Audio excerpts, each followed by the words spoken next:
Hey folks, welcome to episode 22 of Estate Planning Weekly. This week we are talking about 3 times it's too late to get your estate plan done. I'm your host, as always, Don Rolfe, the owner and founder of Northwest Legal Planning, an estate planning and probate law firm located in West Linn, Oregon. So, the 3 times that came to the top of my head when I decided to make this video when it's too late to make an estate plan. The first time is when you become incapacitated. So this can be for healthcare related reasons and also for distributing your assets. So if you're injured, let's say you're in an auto accident or some other type of injury, you get hit by a foul ball at a baseball game, and you're unconscious, unable to speak for yourself, to make decisions, at that point, obviously you're not going to be able to put an estate plan in place. And it's a time when a comprehensive estate plan would be a great benefit to you. You could have made decisions in your advance directive and your healthcare power of attorney as to what types of treatments you would or would not like to receive, who your healthcare agent would be, the person making decisions for you, which loved ones you would allow access to your medical records so they could talk to physicians and facilities about your diagnosis and what's going on. But once you become incapacitated healthcare-wise, you're not going to be able to make those decisions until you recover. And then later in life, a lot of people unfortunately will suffer from some sort of dementia or memory loss, and they won't have the capacity to create an estate plan at that point in time. You have to know what's going on. You have to be lucid in order to create an estate plan. So if you wait too long and dementia or some other form of memory loss affects you, and you're unable to know what's going on, you're just not going to be able to make an estate plan at that point. And the intestacy statutes will step in when you do pass away, and that will determine who will get your assets. The second time it's too late for an estate plan is if you are considering doing Medicaid planning. Now, I am not an elder law attorney.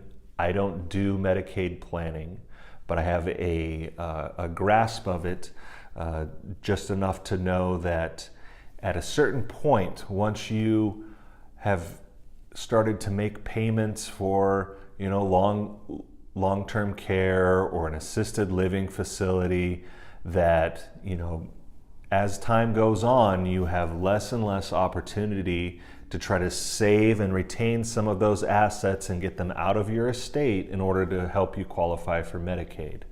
So if that's something that you think is coming down the road and you have a lump of assets that you would like to preserve and not spend $8,000-9,000 a month, whatever it is, for an assisted living facility in your later years, you want to make sure that if that's something you see coming on the horizon, you're talking to an elder law attorney about that and getting that plan in place before it is too late.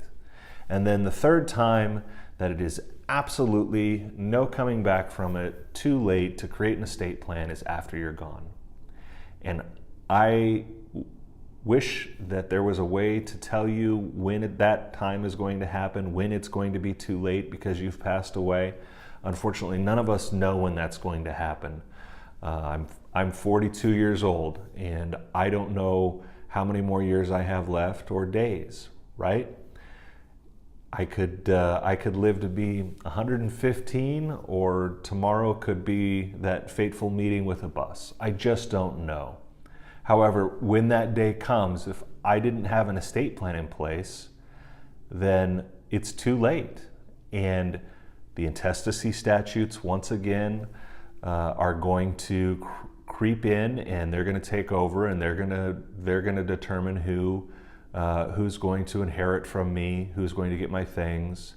And if I still have minor children, which at the recording of this video I have 2 3-year-olds, if they're still minors when I'm gone, then, and my wife is gone as well, then they are going to be put in the custody of probably Child Protective Services for a while until a family member can provide an adequate home for them, and then someone is going to have to be appointed as their guardian, and that decision will be made by a judge. Not something that I want to have happen. I want to make that decision. I want to know where they're going to be.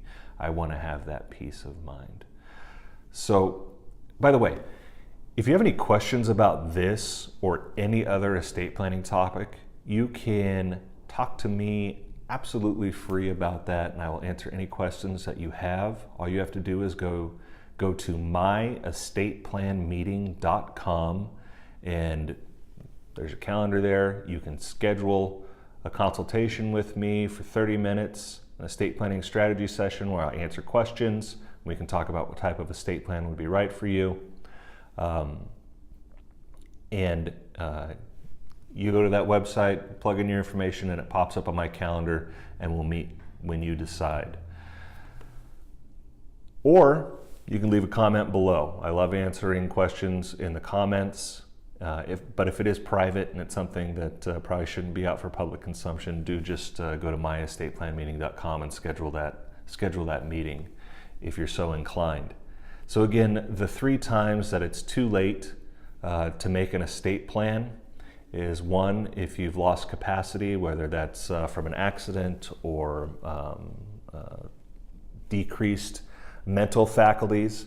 The second time is if you're planning for Medicaid and you need to save some assets. Again, I'm not an elder law attorney, but I know that at a certain point you're going to get diminishing returns on that. So if you see it coming on the horizon, please do seek counsel and see if that's something you need to plan for. And then number 3 is after you've passed away. Obviously, you're not going to be able to make an estate plan anymore, and if you haven't, then it goes to the intestacy statutes, which are the state's blanket estate plan that they've created for everyone. Again, if you have any questions, do feel free to schedule a consultation with me at myestateplanmeeting.com. Until next week, take care